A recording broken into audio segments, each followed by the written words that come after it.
घर की साफ़ सफाई के लिए या घर को ऑर्गेनाइज़ करने के लिए हर एक सामान को हटा देना ये पॉसिबल नहीं है, क्योंकि कुछ ना कुछ सामान हम लोग को बाहर रखना ही पड़ता है। और बहुत सारी ऐसी चीज़ें होती हैं जो कभी कभी ना इम्पॉर्टेंट होती है और उससे भी घर हमारा क्लटर दिखता है। और ऐसा बहुत बार हम सबके साथ होता है कि कभी ना कभी हम लोग की इच्छा नहीं होती है काम करने की या बहुत ज़्यादा डीप क्लीनिंग करने की, साफ़ सफाई करने की। तो ऐसे में अपने घर को कैसे आप क्लटर फ्री रख सकते हैं, आज के वीडियो में आपके साथ शेयर करूँगी बहुत ही आसान से टिप्स। हेलो गाइज़, नमस्ते एंड वेलकम बैक।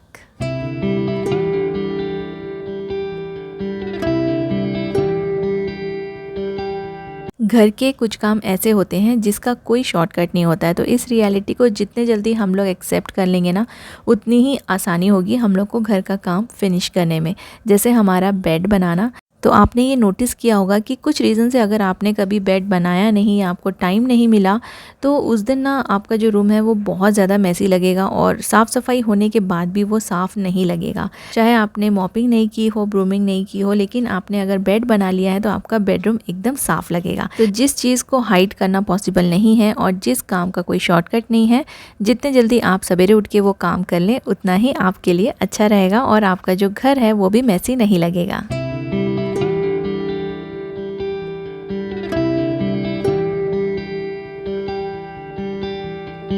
कुछ दिनों से ना मेरे घर में थोड़ा अंदर बाहर कुछ काम चल रहा है, कुछ वायरिंग का काम चल रहा है। तो जितने भी वायर हम लोगों ने सील किए हुए थे, ये सारे के सारे बाहर आ गए। तो अब कुछ दिन तक ये काम चलता रहेगा, इसे मैं बीच बीच में सील नहीं कर सकती, लेकिन इससे ना मेरा घर बहुत ज़्यादा मैसी दिखने लगा है, स्पेशली लिविंग रूम।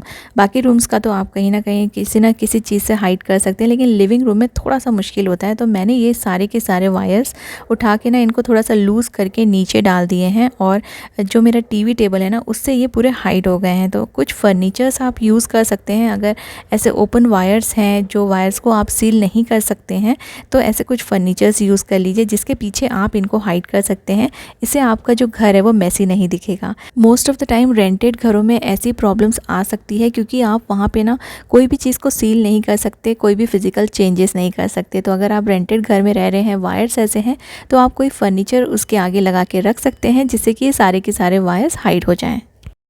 बहुत सारा सामान भी हमारे पास होता है जिसको रखने की कई बार जगह नहीं होती है, तो ऐसे कुछ आप डेकोरेटिव ट्रंक ला सकते हैं। आजकल तो बहुत सारी चीज़ें अवेलेबल हैं, ये आपको बहुत ज़्यादा कॉस्टली भी नहीं मिलेंगे।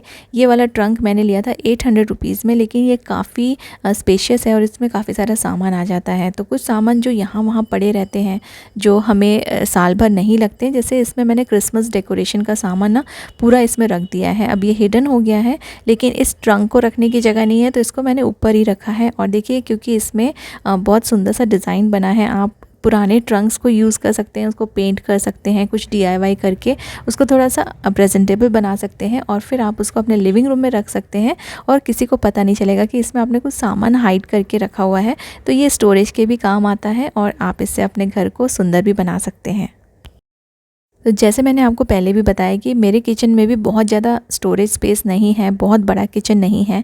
तो कई सारी चीज़ें ऐसी होती है, जैसे कुछ ग्रोसरी का सामान रहता है जो यूज़ में अभी फ़िलहाल नहीं है, लेकिन उसको अंदर रखने की भी जगह नहीं है। तो एक मैं ऐसा बास्केट रख देती हूँ। ये ऐसे बास्केट ना मेरे पास है काफ़ी सारे, इसका और भी मैं यूज़ आपको बताऊँगी आगे वीडियो में। तो ये बास्केट में अगर छोटा मोटा सामान जो यहाँ वहाँ पड़ा है उसको रख दिए ना, तो उससे भी ना घर मैसी नहीं दिखेगा। फ्रिज को अगर आप बहुत ज़्यादा सजा के रखेंगे, डिस्प्ले करके रखेंगे, छोटी मोटी चीज़ें, आपके बच्चों की ड्राइंग या फिर मैग्नेट्स, बहुत सारी स्टिकर्स वगैरह अगर फ्रिज में रखेंगे ना लगा के, तो ये सुंदर नहीं दिखेगा। ये एक्चुअली आपके घर को मैसी लुक देगा और साथ साथ में क्लीनिंग करने में भी आपको काफ़ी ज़्यादा परेशानी होगी, क्योंकि बहुत सारी चीज़ें अगर फ्रिज में लगी हुई रहती है ना, तो डेली जो हम डस्टिंग करते हैं, फ्रिज को क्लीन करते हैं, उसमें आपको बहुत ज़्यादा परेशानी होगी, क्योंकि ये सारी चीज़ें फिर हटा के ना फिर क्लीन करना पड़ता है। इसमें आपका टाइम भी वेस्ट होता है। तो जितना पॉसिबल हो सके फ्रिज को कम से कम डेकोरेट कीजिए, 2-3 चीज़ें लगा के रखिए, उससे ही आपका फ्रिज अच्छा दिखेगा। और अगर कुछ नहीं भी लगाएंगे तो भी कोई फ़र्क नहीं पड़ता है। बहुत सारा डेकोरेशन सिर्फ घर को मैसी लुक देगा और आपका काम बढ़ाएगा।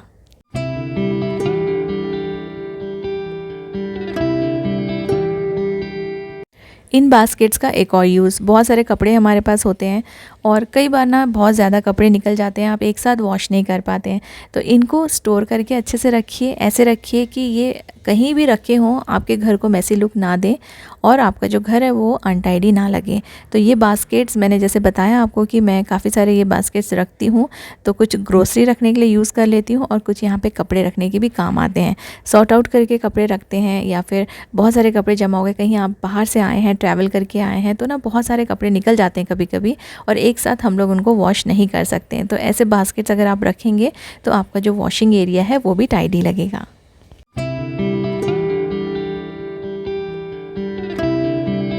अगर आपने अपने शूज़ के लिए प्रॉपर स्टोरेज नहीं बनाया है तो आपके जो शूज़ हैं ऐसे ही फ्लोर पे अगर पड़े रहेंगे तो आप कितना भी साफ़ सफाई कर लें आपका घर टाइडी नहीं दिखेगा। स्पेशली वो एरिया, एंट्रेंस एरिया बिल्कुल भी अच्छा नहीं दिखेगा। तो अगर पॉसिबल है तो अपने शूज़, स्लीपर्स जो भी आप बाहर के जो है ना वो उसको बाहर ही रखिए। बाहर एक शू रैक अरेंज करके रख दीजिए या फिर आप रैक्स भी रख सकते हैं, ओपन रैक्स। और अगर घर में रखते हैं तो घर में भी आप शू रैक रखिए और अपने शूज़ को भी ऑर्गेनाइज़ करके रखिए।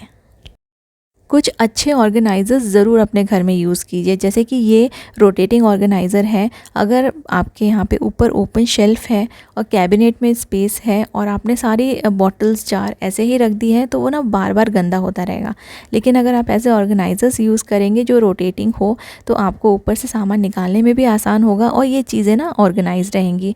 तो ये कम से कम अनटाइडी लुक देंगे आपके घर को, चाहे वो कैबिनेट हो या फिर ओपन शेल्फ़ हो। अपने बाकी रूम्स के साथ साथ अपने किचन को भी कम मैसी करने के लिए आप ऑडी यूनिरैप एंड ऑडी इकोबेक जैसे शीट्स यूज़ कर सकते हैं और इनको यूज़ करने से आपके जो अप्लायंसेस हैं या फिर आपके जो बर्तन हैं वो कम से कम गंदे होंगे और आपका समय भी बचेगा, क्योंकि वॉशिंग में बहुत ज़्यादा समय हमारा निकल जाता है। ये नॉन स्टिक शीट्स हैं, नॉन स्टिक सर्कल्स आपको मिल जाएंगे, अलग अलग तरह के आप इसको यूज़ कर सकते हैं एज़ पर आपके अप्लायंसेस या आपके रिक्वायरमेंट, और ये ईजिली अवेलेबल है अमेज़ॉन में। मोस्टली पूरा दिन ही काम चलता रहता है, लेकिन जब आपकी कुकिंग हो जाती है तो अपने जो कढ़ाई और कुकर है ना उनको आप गैस पे ऐसे ही मत छोड़िए और जो भी खाना आपने बना के रखा है उसे किसी में ट्रांसफ़र कर दीजिए और फिर ये सारे बर्तन आप वॉश करके रख सकते हैं।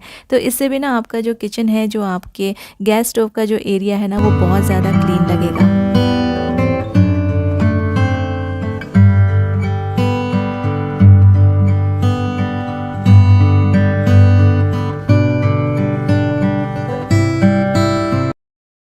जब आपने बर्तनों को वॉश कर ही लिया है तो उनको काउंटर पे ऐसे ही रखने का कोई मतलब नहीं है। इनको आप अपने टॉवल से अच्छे से वाइप कर लीजिए, इनको ड्राई कर लीजिए और फिर आप जहाँ इनको रखते हैं या ट्रॉली में या कैबिनेट्स में, जहाँ भी आप इनको रखते हैं, इनको अच्छे से अरेंज करके रख दीजिए। इससे आपका काउंटर भी पूरा क्लीन हो जाएगा और खाली हो जाएगा, फ्री हो जाएगा और जो पूरा किचन है ना वो टाइडी और क्लटर फ्री लगने लगेगा। क्योंकि बर्तन जब तक ऊपर रखे रहेंगे, चाहे वो गंदे हों या साफ़, आपके किचन को बहुत ही डर्टी लुक देते हैं और अनटाइडी लुक देते हैं। इसलिए बर्तनों को आपने अगर वॉश कर लिया है और अगर नहीं किया है तो उसे वॉश कर लीजिए, ऐसे मत पड़े रहने दीजिए सिंक में। और क्योंकि सिंक में भी अगर बर्तन पड़ा रहना तो किचन काफ़ी क्लटर दिखने लगता है। तो इनको वापस से जैसे ही आपने वॉश कर लिया है इनको वाइप कर लीजिए और इनको रख दीजिए और अपने किचन को, जो कि एक्चुअली में साफ़ तो है ही, वो और भी टाइडी दिखने लगेगा।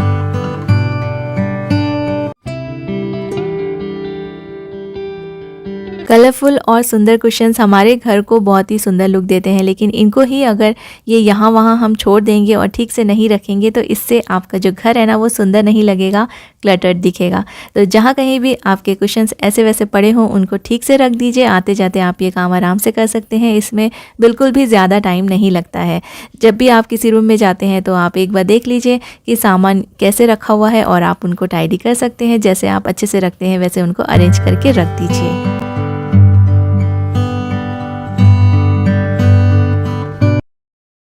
और कुशन्स के साथ साथ ना आप अपने डाइनिंग टेबल पे पड़े सामान को भी ठीक से रख सकते हैं अरेंज करके। या तो आप एक छोटा सा बास्केट रख लीजिए अपने डाइनिंग टेबल पे और उस पे ये सारे सामान, बुक्स या नोटबुक्स जो भी रखे हो ना वो आप इस बास्केट में रख सकते हैं।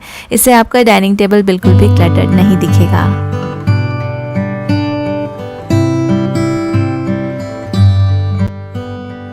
So guys, that is all for today. अगर आपको वीडियो अच्छी लगी है तो लाइक और शेयर ज़रूर कीजिएगा and thank you so much for watching.